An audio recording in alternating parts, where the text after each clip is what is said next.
اعوذ باللہ السمیع العلیم من الشیطان الرجیم من حمزہ ونفخہ ونفثہ بسم اللہ الرحمن الرحیم ادع الی سبیل ربک بالحکمۃ والموعظۃ الحسنۃ وجادلہم باللتی ہی احسن۔ ساتھیو، آج ایک نئے عنوان پر آپ سے میں مخاطب ہوں۔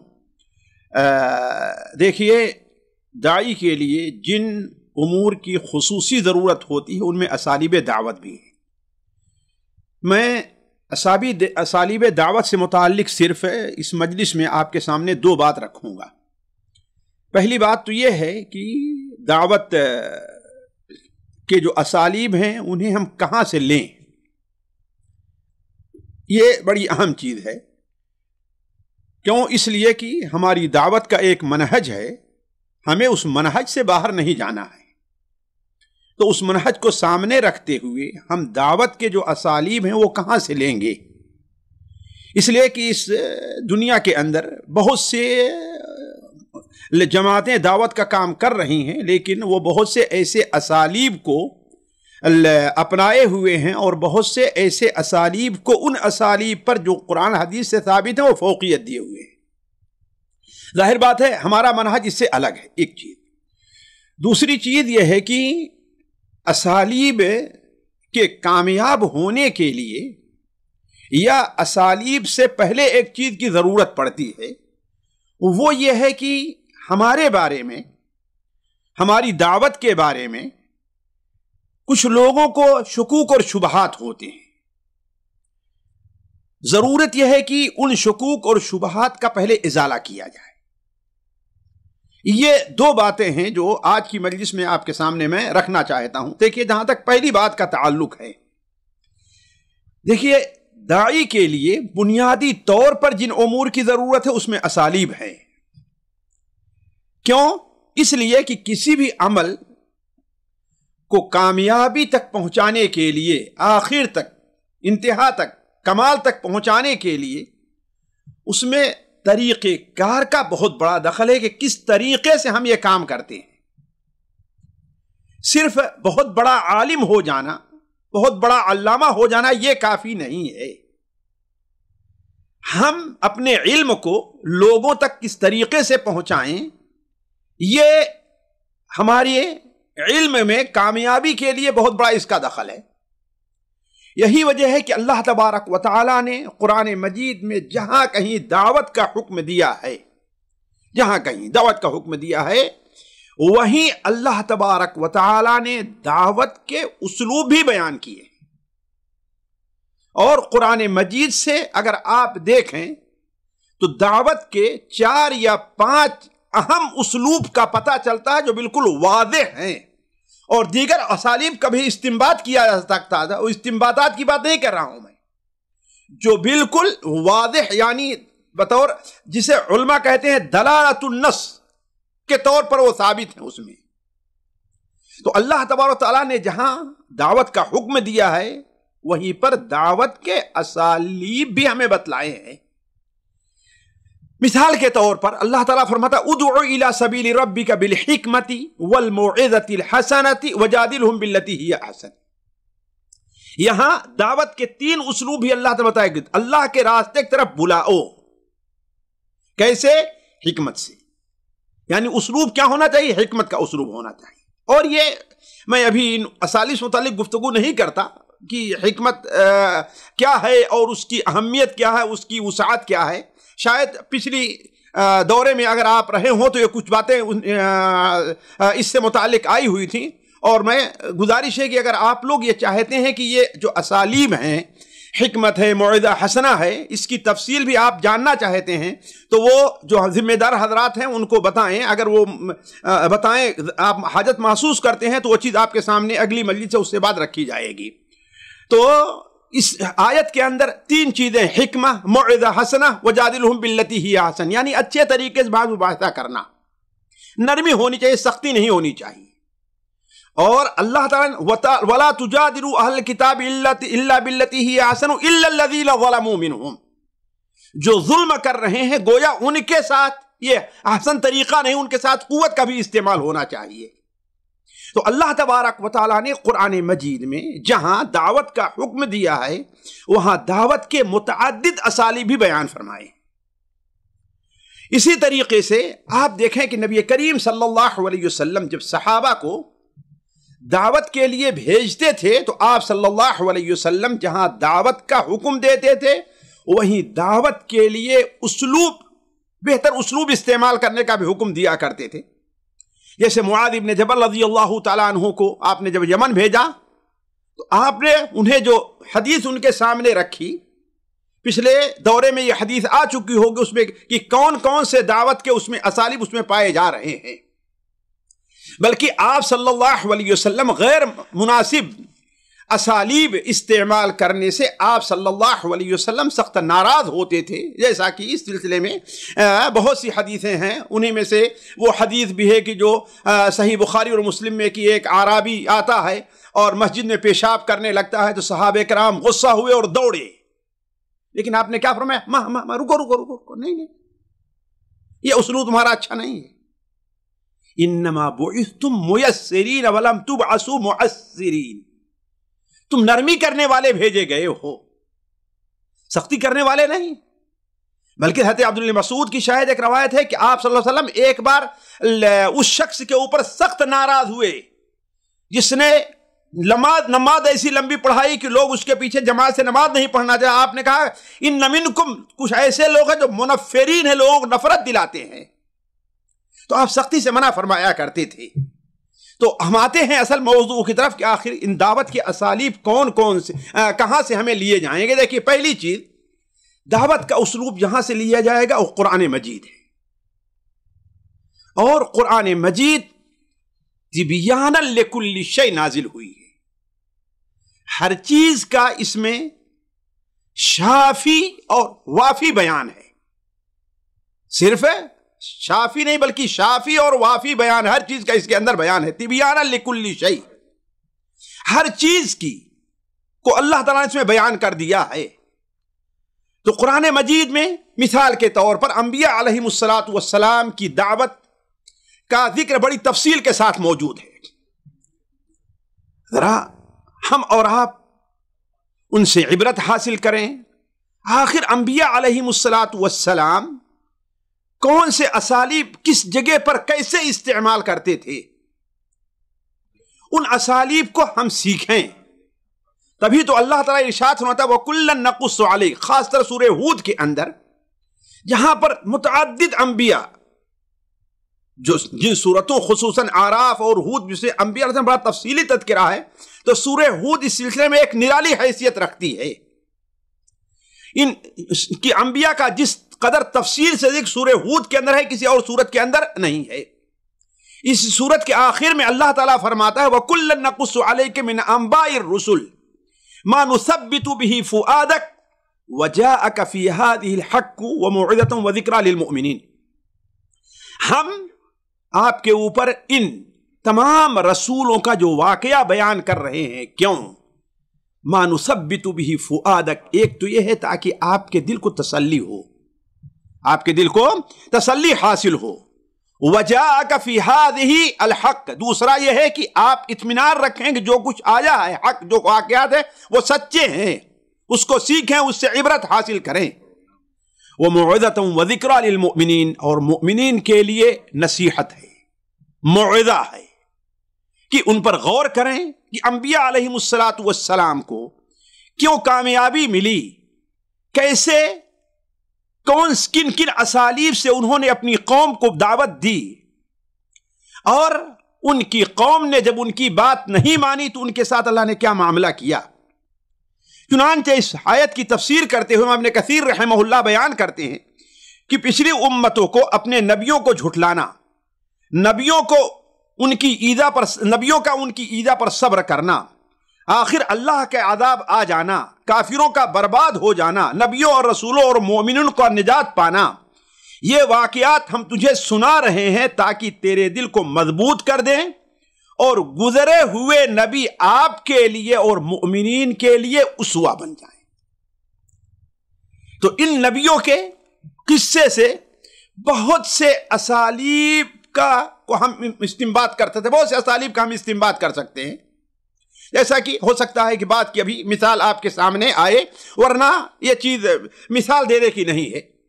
دوسری چیز یہ ہے کہ قرآن مجید میں ہمارے نبی صلی اللہ علیہ وسلم کو جہاں دعوت کا حکم دیا ہے، وہیں دعوت کے ساتھ ساتھ دعوت کے اسالیب بھی بیان کیے گئے ہیں، اور داعی کی جو صفات ہیں اللہ تبارک و تعالی نے ان کا بھی ذکر کیا ہے کہ اللہ تبارک فبما رحمت من اللہ لنت لہم، اللہ کی رحمت سے آپ نرم ہو گئے۔ گویا آپ سب سے پہلے تو یہ ہے کہ نرمی کا اسلوب استعمال کیجیے لوگوں کے سامنے، جو حکمت کی ایک قسم ادع الی ربک بالحکمہ، حکمت سے دعوت دیجیے، اور حکمت کا ایک تقاضا یہ ہے کہ نرمی کی جگہ نرمی اور سختی کی جگہ سختی ہونی چاہیے۔ تو اللہ تبارک و تعالی نے نبی کریم صلی اللہ علیہ وسلم کو جہاں قرآن مجید میں آپ صلی اللہ علیہ وسلم کو اس کی دعوت دی ہے، دعوت کا حکم دیا ہے، وہیں اللہ تعالیٰ نے آپ کو اسالیب اختیار کرنے، ان اسالیب کو بھی سیکھا جا سکتا ہے، جیسا کہ اس سے ہم نے کہا کہ قرآن مجید میں اگر آپ دیکھیں تو ہمیں تقریباً 5 اسلوب کا جو بالکل ثابت اسالیب ہے ان کا بھی ذکر ملتا ہے، یہ اور انبیاء کے واقعات سے ہم اسالیب کو اخذ کر سکتے ہیں۔ دوسرا مصدر جو ہے اسالیب کا، جس پر خصوصی توجہ دینے کی ضرورت ہے، وہ یہ ہے سیرت نبوی اور حدیث نبویہ۔ ایک داعی کے لیے میں کہتا ہوں کہ سیرت نبوی کا مطالعہ بہت اہم ہے، اور یہ چیز ہم بری نہ مانیں۔ پورا سال گزر جاتا ہوگا ہم سیرت کی کسی کتاب کو مطالعہ نہیں کرتے ہوں گے، یہ بات بالکل صحیح۔ ہم اپنے مخالف جو ہیں ان کی تردید کرنے کے لیے ان کی کتنی کتابیں دیکھ جاتے ہوں گے۔ جو لوگ اپنے کو برادر سے کرتے ہیں وہ غیر مسلموں کی کتابوں کو کتنا پڑھ لے جاتے ہوں گے۔ لیکن سوال یہ ہے کہ نبی کریم صلی اللہ علیہ وسلم جو سب سے کامیاب داعی گزرے ہیں، سب سے کامیاب داعی، آپ کو ان کی سیرت کے بارے میں کیا معلومات ہے؟ کتنا علم ہے آپ کو ان کی سیرت کے بارے میں؟ اور آپ جانتے ہیں کہ اس پر بھی غور کریں، نبی کریم صلی اللہ علیہ وسلم کی دعوت جو ہے وہ مختلف مراحل سے گزری ہے۔ آپ کی دعوت میں اتار چڑھاؤ کا دور آیا ہے، یہ بھی نہیں، آپ صلی اللہ علیہ وسلم نے ہر قسم کے لوگوں کو دعوت دی ہے، غریبوں کو بھی، مالداروں کو بھی، اور کبر کرنے والوں کو بھی، آسان جو لوگ ہیں ان کو بھی، بادشاہوں کو بھی، امیروں کو بھی، ہر ایک کو آپ نے دعوت دی ہے۔ تو اگر ان تمام چیزوں کو سامنے رکھا جائے تو اہل علم بہت سے اسالیب کو اس سے کا استنباط کر سکتے ہیں۔ لقد کان لکم فی رسول اللہ اسوۃ حسنہ، تبھی تو اللہ نے بیان فرمایا ہے نا کہ تمہارے لیے رسول کی زندگی کیا ہے؟ بہترین اسالیب ہے۔ اسی طریقے سے اللہ کے رسول صلی اللہ علیہ وسلم دعات کو ادھر ادھر بھیجا کرتے تھے، اور انہیں آپ صلی اللہ علیہ وسلم اسالیب بھی بتایا کرتے تھے۔ خیر بات آ گئی ہے تو میں ایک مثال آپ کے سامنے رکھ دوں، ابھی اس کا ذکر ہوا تھا، حضرت معاذ بن جبل رضی اللہ عنہ کو یمن کی طرف بھیجنا، آپ صلی اللہ علیہ وسلم نے بھیجا تھا۔ وہ حدیث جو صحیح بخاری وغیرہ میں حضرت عبداللہ بن عباس سے ہے کہ آپ صلی اللہ علیہ وسلم کیا بیان فرمایا کہ تم ایسی قوم کی طرف آ رہے ہو، انک ستأتی قوم من اہل کتاب، اہل کتاب ہیں۔ اب یہ دیکھیے ایک اسلوب، رہنمائی ہو رہے اسلوب کی طرف۔ سب سے پہلے تمہیں جو بلانا ہے وہ کیا ہے؟ اللہ کی توحید کی طرف بلانا ہے۔ پھر اس کے بعد اگر اس کو قبول کر لے تو کہنا ان کے اوپر 5 وقت کی نماز ہے۔ یہ سلسلہ کیا ہے؟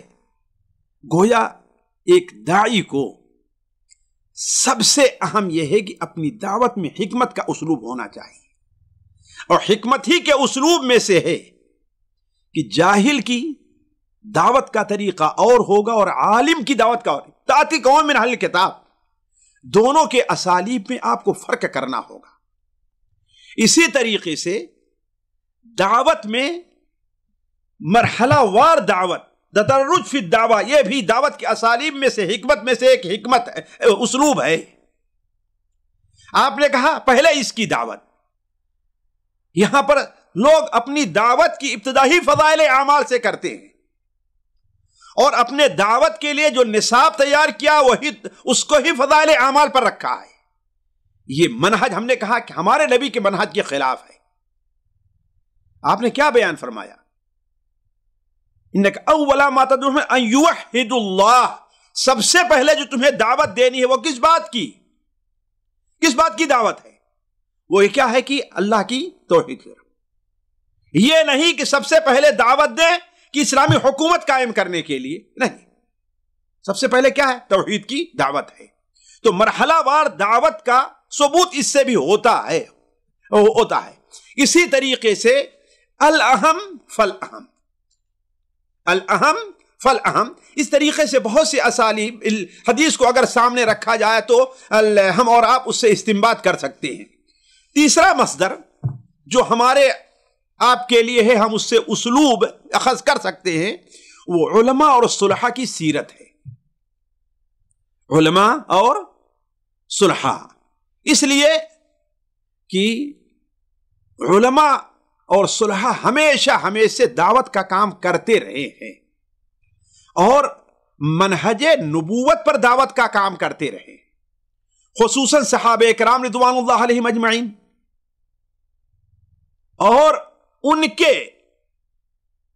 کے مباشر بالمشافہہ تربیت یافتہ تابعین.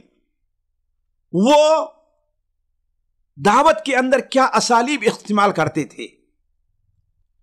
بسا اوقات اس کی اصل قرآن اور حدیث میں پائی جا سکتی ہے، لیکن صراحت کے ساتھ وہ اسلوب قرآن حدیث میں نہیں آیا ہوگا، لیکن اس کی اصل پائی جائے گی. جیسے بھی میں ایک آدھ مثال دیتا ہوں آپ کو، تو ان کی سیرت دیکھیں، ان کے اقوال پڑھیں، ان کا اسلوب طریقہ کیا رہا ہے، اس سے ہم دعوت کی اسالیب کا ہم استنباط کریں. اس کی ایک میں مثال دے رہا ہوں. امام بخاری رحمہ اللہ اپنی کتاب صحیح بخاری میں ایک کتاب العلم کے اندر ایک باب منعقد کرتے ہیں، باب من خص بالعلم قوما دون قوم کراہیت اللہ یفہموا. یہ اس لیے کہ آج بہت سے لوگ جو صحابہ کرام پر اعتراضات کرتے ہیں، وہ علماء اہل حدیث پر یہ بھی اعتراض کرتے ہیں، بلکہ ایک رسالہ بھی لکھ ڈالا کہ یہ دیکھو علماء حدیث ان باتوں کو عام لوگوں سے چھپاتے کیوں ہیں؟ نعوذ باللہ من ذالک. یہ علم نہیں، ایک جہالت ہے. سچ کہا ہے امام ابن تیمیہ رحمہ اللہ نے جہاں پر شبہات کے فتنے کا ذکر فرمایا. امام القیم رحمہ اللہ کہتے ہیں کہ میرے دل میں کچھ شبہات تھے، میں شیخ الاسلام کے سامنے بیٹھا تو ایک بات رکھی، شیخ نے کچھ بات کی تو اس پر ہم نے اعتراض کیا، یہ کیا تو شیخ نے محسوس کیا. یہ ہوتا ہے ساتھیو ربانی عالم جو اپنے شاگردوں کی تربیت کرتا ہے. تو انہوں نے کہا کہ ابن قیم، ابو عبداللہ، تمہارا دل اسفنج کی طرح نہیں ہونا چاہیے کہ جس طریقے سے اسفنج پر ایک قطرہ پڑا، 2 پڑا، 3 پڑا، یہاں تک جب جذب کر لیتا ہے تو پھر ایسے کرو تو اس سے صرف پانی ہی ٹپکتا جاتا ہے. بس تمہارا دل شبہات کے لیے اس طریقے سے نہیں ہونا چاہیے. شبہات کو فوراً، اور جب وہ شبہات کو جذب کر لیتا ہے تو اس سے پانی کہا ہوتا کیا ہے؟ اس کے نتیجے میں امام القیم نے کہا کہ اس کے نتیجے میں ہوتا یہ ہے کہ وہ جب گفتگو کرنے لگتا ہے تو لوگ سمجھتے ہیں کہ ہاں بھائی بہت بڑا عالم ہے، یہ بات تو کسی عالم نے نہیں بیان کی. حالانکہ وہ علم نہیں ہوتا، وہ شبہات اور شیطانی وسوسے ہیں جو اس کی زبان سے نکل رہے ہیں. وہ گمراہیاں ہیں، وہ شبہات نہیں ہیں. اور جاہل لوگ، عام لوگ سمجھتے ہیں کہ ارے بھائی یہ بڑی اچھی گفتگو کرتا ہے، بڑی اچھے نکات پیش کر رہا ہے، بڑی اچھی دلیلیں پیش کر رہا ہے.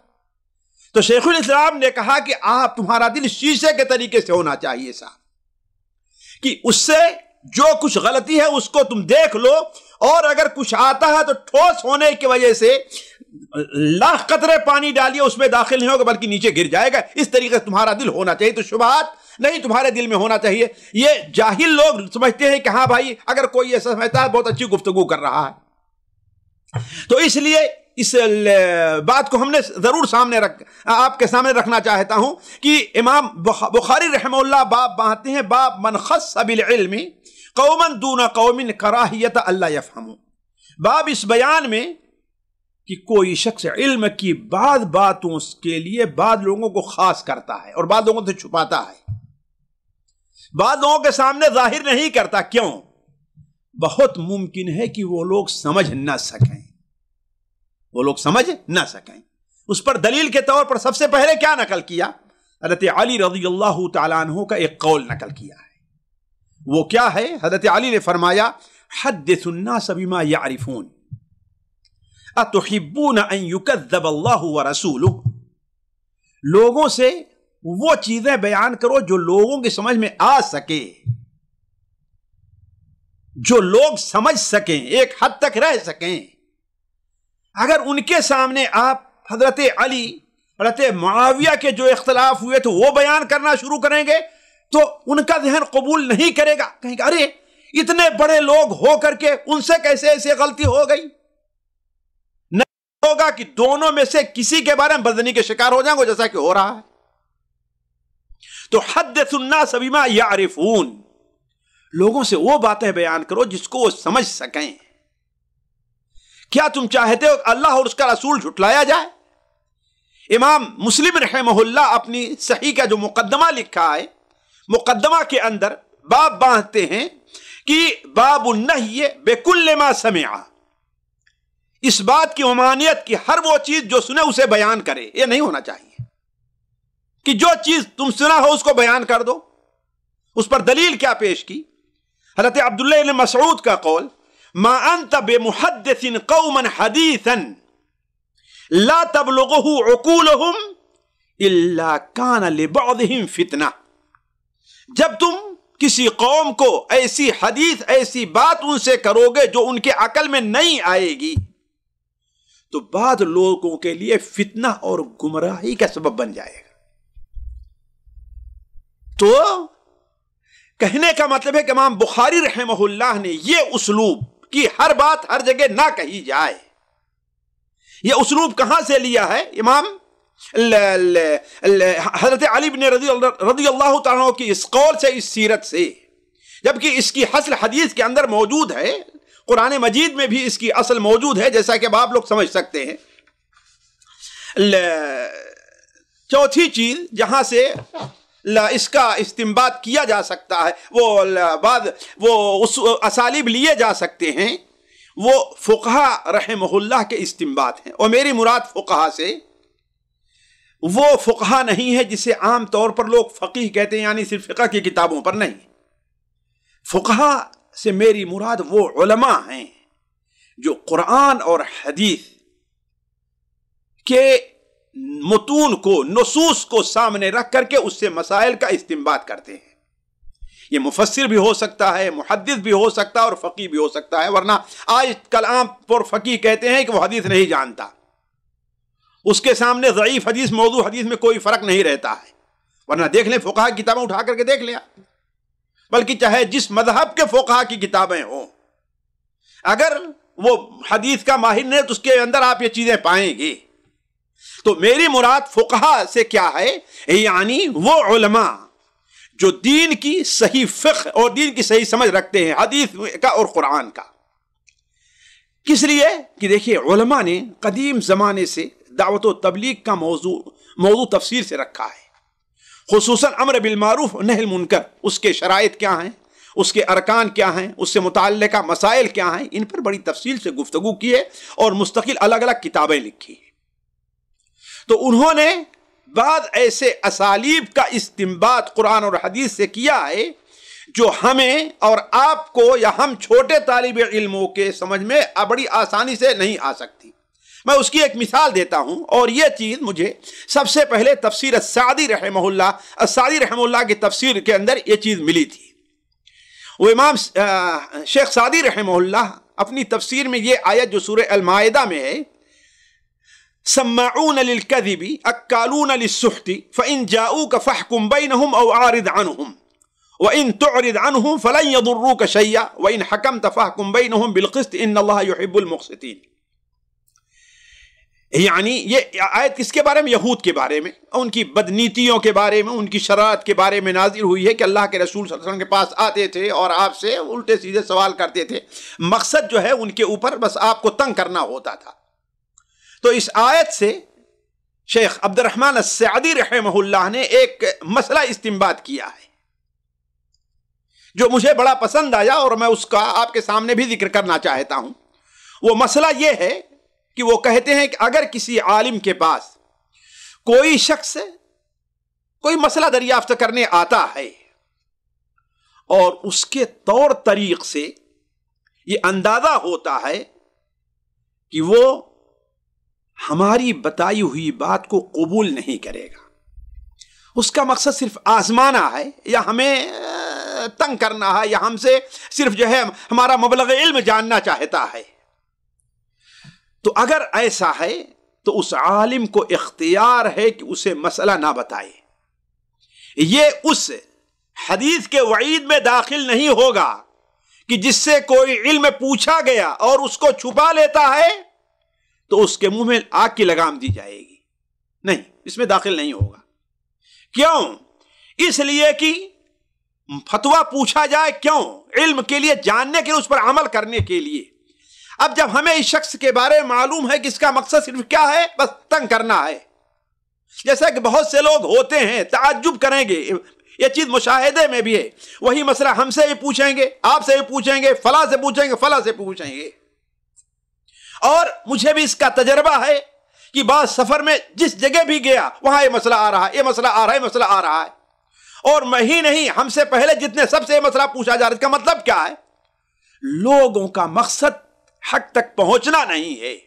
لوگوں کا مقصد کیا ہے کہ آپ کیا بتا رہے ہیں یہودیوں کے طریقے سے کہ اگر اللہ کے رسول ان کے مطابق بتائیں تو اس کی تائید کریں گے، عمل کریں گے، اور اگر ان کے خلاف بتائیں تو اس کی تائید کریں، عمل نہیں کریں گے۔ تو جو وہ رائے قائم کیے ہیں ہم ان کے رائے کے مطابق بتائیں گے تو اس پر عمل کریں گے، ورنہ اس کو چھوڑ دیں گے۔ تو ایسے علماء نے بہت سی چیزوں کا استنباط کیا ہے، تو ایسے بھی ہم اپنے دعوت کے اسالیب کو اخذ کر سکتے ہیں۔ ساتھیو، چوتھی چیز اس سلسلے میں ہے، یا پانچویں چیز ہے، مجھے یاد نہیں رہ گیا کہ ہم اپنے اسالیب کہاں سے لیں گے۔ دیکھیے، علماء کے تجارب ہیں، ایک داعی کے تجارب ہے۔ دیکھو، ہر شخص کو اپنے دعوت کے میدان میں کچھ تجربے ہوتے ہیں، وہ اپنے تجربے کے طور پر کسی اسلوب کو استعمال کر سکتا ہے۔ وہ یہ دیکھ رہا ہے کہ یہ تجربہ ہمارا یہاں پر کامیاب ہے تو اس کو وہاں پر استعمال کر سکتا ہے۔ ایسے بہت سے مشاہدات علماء کے آپ پائیں گے، اور اپنے بھی اس سلسلے میں آپ پائیں گے۔ میں اس کی آپ کو ایک صرف مثال دیتا ہوں۔ ایک عالم ہیں عطیہ محمد سالم رحمہ اللہ، مدینہ منورہ کے عالم تھے۔ ان کی ایک کتاب ہے دعوت سے متعلق، ضرورت الدعوہ، اس میں انہوں نے نقل کیا ہے کہ مدینہ میں ایک عالم رہتے تھے عبد الرحمن الافریقی۔ انہوں نے، یہ سوڈان ہے اور مصر کا کچھ علاقہ ہے، اس علاقے میں افریقہ میں ایک فرقہ پیدا، فرقہ تیجانیہ، فرقہ تیجانیہ۔ تو انہوں نے، صوفیوں کا فرقہ ہے، تو ان کے عجیب عجیب قسم کے اذکار ہیں۔ تو جس طریقے سے ہم دیکھیں کہ ہمارے ہاں بعض صوفیوں نے عجیب و قسم کے وظائف گڑھ رکھے ہیں، جیسے درود تاج ہے، درود لکی ہے، اور یہ ہے وہ ہے، یعنی اس قسم کے چیزیں، تو ایسے ان کے یہاں ایک ذکر ہے صلاۃ الفاتح، اور اس کی اہمیت ان کے نزدیک بہت زیادہ ہے۔ نماز کے، فجر کے بعد وہ نماز کے اذکار پر اتنی توجہ نہیں دیں گے، فوراً مصلی بٹھا کر کے اور وہ صلاۃ الفاتح جو ہے اس کو پڑھنا وہ شروع کر دیں گے۔ تو اس پر عبد الرحمن افریقی رحمہ اللہ نے ایک رسالہ لکھا، اور میرے ذہن سے رسالے کا نام نکل رہا ہے، اس پہ الفاظ، اس کے اسلوب سخت اختیار کیے گئے تھے اس میں۔ تو وہ رسالہ جب اس علاقے میں پہنچتا ہے تو ایک متعصب قسم کا اور اپنے علاقے کا اچھا کھاتا پیتا اور مشہور ایک شخص جب رسالے کو پڑھتا ہے تو حج یا عمرے کی غرض سے آتا ہے یہاں پر، اور اصل مقصد تھا کیا حضرت شیخ عبد الرحمن افریقی سے بحث کرنا اور مباحثہ اور ان کو تنگ کرنا. چنانچہ وہ آیا اور مسجد وہاں اپنے فارغ ہونے کے بعد مدینہ منورہ آیا تو ان کا پتہ پوچھتے ہوئے ان تک پہنچتا ہے اور کہتا ہے کہ آپ شیخ عبد الرحمن افریقی ہیں؟ کہا کہ ہاں میں وہی ہوں. کہا کیا رائے ہے کہ میں آپ سے کچھ سیکھنا چاہتا ہوں اور آپ کے ہم بطور مہمان کے رہنا چاہتا ہوں. شیخ نے کہا دیا کوئی بات نہیں، اگر آپ اسی غرض سے آئے ہوئے ہیں تو ٹھیک ہے، ہمارے یہاں مہمان کے طور پر رہیں. شیخ نے اسے اپنے یہاں رہنا اس کا قبول کر لیا کہ وہ آپ کے یہاں رہے گا. اب کیا ہوتا، شیخ نماز پڑھنے فجر کے لیے اٹھتے، اسے نماز کے لیے لے جاتے تو شیخ مسجد ہی میں رہتے اور وہ جلدی سے مسجد میں نماز پڑھ کر کے، کیونکہ مسجد نبوی میں تو کر نہیں سکتا تھا، یہاں پر وہ کیا کرتا، اپنے گھر وہاں جہاں پر شیخ کا گھر تھا وہاں آ کر کے اور اپنا ہرا والا مصلی بچھاتا، وہ لمبی تسبیح جو 50 گز کی کتنی ہوتی ہے وہ لے کر کے، جانتے ہیں تسبیح لوگ لپیٹے رہتے ہیں، اس میں لکڑی کی ہوتی ہو، لے کر کے اور وہیں پر مصلی پر بیٹھ گیا اور صلاۃ فاتح جو ہے وہ پڑھنا شروع کر دیا. شیخ عبد الرحمن افریقی پہلے تو یہ سمجھے کہ شاید اسے کسی حاجت وغیرہ ہوئی ہوگی، اس لیے ہمیں چھوڑ کر کے وہ پہلے ہی آ گیا ہے. لہذا خیر وہ اطمینان سے جب گھر پر آئے تو کیا دیکھے کہ وہ بیٹھا جو ہے وہ سادھوؤں کے طریقے سے اپنا مالا جپ رہا ہے اور صلاۃ فاتح جس کو کہتے ہیں اس کو شروع کیا ہوا ہے. شیخ خاموش ہو گئے، کچھ نہیں بولے اور اپنا جا کر کے بیٹھ گئے. جب وہ فارغ ہو گیا دن چڑھے تک اپنا، تو اس کے بعد اسے ناشتہ پیش کیا اور ناشتہ کیا، کچھ باتیں ہوتی رہیں. وہ بڑے تعجب میں تھا کہ شیخ نے میرے اوپر انکار نے، کتاب تو اتنا سخت انہوں نے لکھی ہے، لیکن اب جو ہے وہ ہمارے سامنے ایسا کچھ جواب ہی نہیں دے رہے ہیں. اللہ کل حال 1 دن گزرا، 2 دن گزرا، 3 دن گزرا. تیسرے دن پوچھتا ہے کہ کیا عبد الرحمن افریقی آپ ہی ہیں؟ کہا کہ ہاں میں ہی عبد الرحمن افریقی ہوں. کہا کہ مجھے تو نہیں لگتا. کہا کیوں؟ کہا یہ کتاب اب نکال کے دکھاتا ہے، ایک رسالہ تھا، یہ کتاب آپ ہی نے لکھی ہے؟ کہا کہ ہاں ہم ہی نے یہ کتاب لکھی ہے. کہا کہ یا تو آپ عبد الرحمن افریقی نہیں ہے یا تو یہ کتاب آپ کی لکھی ہوئی نہیں ہے. کہا کہ نہیں، یہ میری ہی لکھی ہوئی کتاب ہے اور میں ہی عبد الرحمن افریقی ہوں. تو کہا کہ آخر میں 3 دن سے آپ کو چڑھانے کے لیے اور آپ سے حجت کرنے کے لیے یہ چیز پیش کر رہا ہوں، آپ کیوں جواب نہیں دیتے؟ کہا کہ اولاً تو تم ہمارے مہمان ہو، مہمان کو میں بلا وجہ تنگ نہیں کرنا چاہتا، اور دوسری چیز کوئی بات کرنے کا کوئی مناسب وقت ہوا کرتا ہے. اگر پہلے ہی دن میں تم کو چھیڑ دیتا، پہلے ہی دن میں تم سے بھڑ جاتا تو معاملہ بگڑ گیا ہوتا. تم ناراض ہو کر کے چلے جاتے، ہمیں مارتے، ہمیں گالی دیتے، برا بھلا کہتے. لیکن اگر تم نے چھیڑ دیا ہے تو آؤ بیٹھو ہمارے ساتھ اور بحث کرو اس سلسلے میں. یہ کتاب ہے ہماری، تمہارے سامنے ہے. اس کتاب کی کس بات پر تمہیں اعتراض ہے؟ لیکن اس سے پہلے میں ایک سوال بتاتا ہوں کہ یہ جو وظیفہ تم پڑھ رہے ہو یہ تمہیں کہاں سے ملا ہے؟ کہا کہ ان سے تمہاری ملاقات ہے؟ کہا نہیں. کہا ان کی کوئی کتاب ہے؟ کہا نہیں. کہا اصلاً یہی چیز نہیں ہے کہ آیا وہ تیجانی نے یہ بات کہی بھی ہے یا کہ لوگوں نے گڑھ لی اپنی طرف سے؟ دوسری بات یہ ہے کہ یہ بتاؤ اللہ کے رسول صلی اللہ علیہ وسلم کا بتایا ہوا وظیفہ زیادہ صحیح ہوگا یا یہ تیجانی صاحب کو وظیفہ زیادہ صحیح ہوگا؟ اللہ کے رسول صلی اللہ علیہ وسلم کا. کہا جو صحیح سندوں سے بخاری اور مسلم وغیرہ میں وظیفہ نماز کے بعد یا فجر کے بعد موجود ہے وہ تو تم نے نہیں کیا، اس کو چھوڑ کر کے اس کے اوپر آ گئے، یہ اللہ کو کیسے پسند آئے گا؟ کہا ہاں یہ بات تو آپ سچ کہہ رہے ہیں، لیکن یہ بات جو آپ کہہ رہے ہیں کیا آپ کی تائید کرنے والا کوئی اور بھی ہے؟ کہا کہ بالکل ہے، حرم مدنی کے جتنے علماء ہیں، جتنے امام ہیں، ساری ہماری تائید کریں گے۔ کہا چلو لے چلو مجھے ان کے پاس۔ چنانچہ لے گئے اور توبہ کر کے جا کر کے وہ توحید کا اور سلف کا داعی بن گیا، سلفی دعوت کا، اور اس کے ہاتھ میں بہت لوگوں کو ہدایت دی۔ تو کہنے کا مطلب یہ ہے کہ علماء کے ایسے ہر انسان کے اپنے تجربے ہوں گے، اور خاص جگہ اور خاص لوگوں کے لیے ہو سکتے ہیں، انسان اس سے ہی فائدہ اٹھا سکتا ہے۔ لیکن یہ بات ذہن میں ہمیشہ رہنی چاہیے کہ جو اسالیب قرآن سے اور حدیث سے صراحتاً ثابت ہیں، یہ جو دوسری چیزیں ہیں، تجارب ہیں، یہ اس سے ٹکرانا نہیں چاہیے۔ اگر وہ اس سے ٹکرا گئے، اس کے مخالف ہوئے، تو ظاہر بات ہے منہج ہمارا یہ ہے کہ قرآن اور حدیث ہر چیز پر مقدم ہے، ہم اس سے کوئی سودا نہیں کریں گے۔ تو علی کل حال کہنے کا مطلب یہ ہے کہ دعوت کے مصادر یہ ہیں جو ہم جس سے ہم نہیں، اسالیب دعوت کے جو اسالیب ہیں ان کے مصادر ہیں، یہاں سے علماء نے اسالیب کا استنباط کیا ہے۔ اب آگے کا جو مرحلہ رہ جاتا ہے، اور بدقسمتی سے شاید وہ وقت نہیں ہے کہ میں بات اپنی پوری کر سکوں، لیکن صرف ایک بات ہے ذکر کر کے اگلی مجلس کے لیے میں اسے چھوڑ دے رہا ہوں کہ دیکھیے دعوت کے اسالیب میں ایک اسلوب یہ بھی ہے کہ جو ہمارے بارے میں شبہات لوگ رکھتے ہیں، ان شبہات کا بھی ازالہ کیا جائے، دور کیا جائے، تبھی تو دیگر جو اسالیب حکمہ ہیں، موعظہ حسنہ ہے، وہ کامیاب ہوں گے، ورنہ کامیاب نہیں ہوں گے۔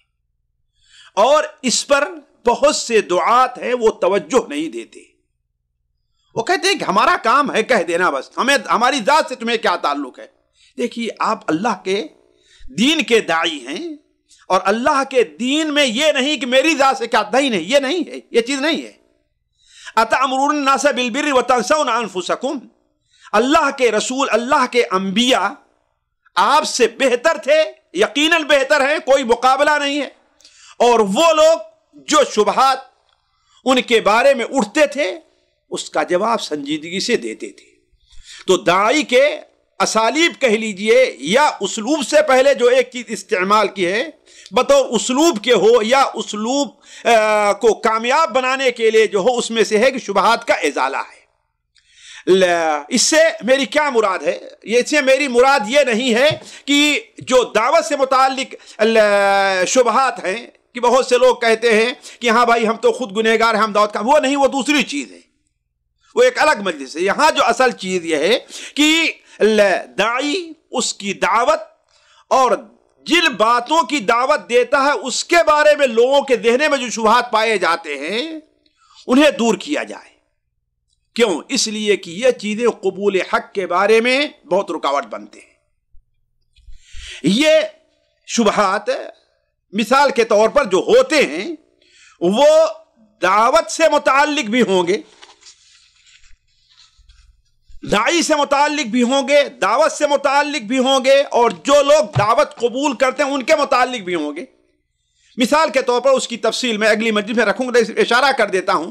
جیسے یہ کہہ دینا کہ نبیوں کو کہا گیا کہ یہ جھوٹا ہے، یہ مجنون ہے، یا آج کل عام طور پر لوگ جو دین کے جو داعی ہیں ان کو کہتے ہیں ارے یہ لوگ سادہ لوگ ہیں، یہ پرانی خیالات کے لوگ ہیں، یا بس انہیں کیا ہے، یہ سرداری چاہیے، کسی جماعت پر لگانا کہ ایک جو ہے یہ حکومت چاہتے ہیں، یعنی ایسی چیزیں۔ اس طریقے سے دعوت کے بارے میں کہ یہ تو بدعات کا کام ہے، اور یہ تو ہمارے باپ دادا نے ایسا کیا ہی نہیں ہے، اور جو لوگ دعوت قبول کرتے ہیں ان سے متعلق شبہات جیسے کہ آتے ہیں، یہ کہا جاتا ہے کہ ہاں بھائی یہ لوگ تو بالکل سادہ لوگ ہیں، انہیں تو کیا دنیا سے کیا مطلب ہے، تو بس جو ہے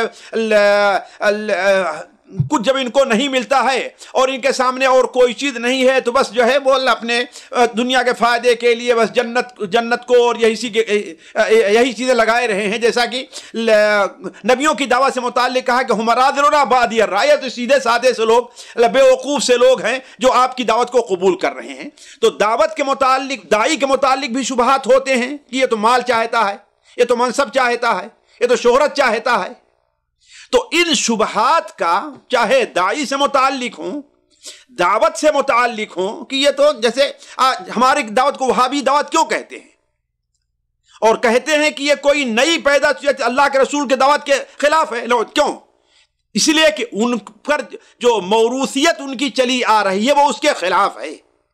تو یہ جو داعی سے متعلق، دعوت سے متعلق، اور جو ہم جو دعوت قبول کر رہے ہیں ان سے متعلق جو لوگوں کے ذہن میں شبہات رہا کرتے ہیں، ان کا ازالہ ضروری ہے۔ اس سلسلے میں میں دو باتیں آپ کے سامنے اگلی مجلس میں رکھوں گا۔ پہلی چیز ہے کہ ان شبہات کا مصدر کیا ہے، یہ شبہات کہاں سے آتے ہیں، تاکہ ہم اس دروازے کو بند کرنے کی کوشش کریں، اس دروازے کو ہم بند کرنے کی کوشش کریں، ہم اس کے اوپر کم توجہ دیتے ہیں۔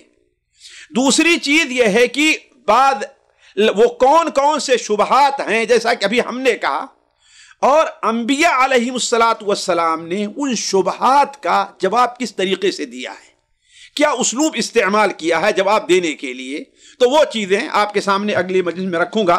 تب تک کے لیے آپ سے اجازت ہے۔ السلام علیکم ورحمۃ اللہ وبرکاتہ۔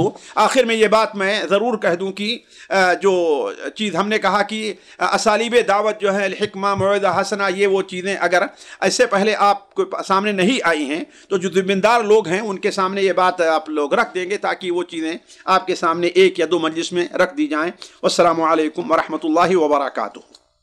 سامعین کرام، ہمارے علمی اور عوامی دروس اور سوال و جواب کی مجلسوں سے آپ خود بھی مستفید ہوں اور اپنے دوست و احباب کے ساتھ بھی شیئر کریں۔ عین ممکن ہے کہ آپ کے شیئر سے کسی کی اصلاح اور آپ کے لیے صدقہ جاریہ بن جائے۔